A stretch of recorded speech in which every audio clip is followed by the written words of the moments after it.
Sa aking mga kabata, kapagka ang bayay sadyang umiibig, sa kanyang salita'y kaloob ng langit, sanlang kalayaan na saring masapit, katulad ng ibong nasa himpapawid. Pagkat ang salita'y isang kahatulan sa bayan, sa nayo at mga kaharian, at ang isang taong katulad kabagay ng alinmang likha noong kalayaan. Ang hindi magmahal sa kanyang salita, mahigit sa hayop at malansang isda.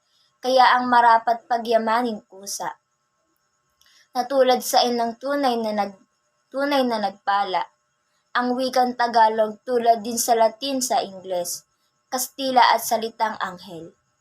Sapagkat ang poong maalam tumingin, ang siyang naggawad nagbigay sa atin. Ang salita natin huwad din sa iba, na may alfabeto at sariling letra, na kaya'y nawalay dinatna ng sigwa, ang lunday sa lawa noong dakong una.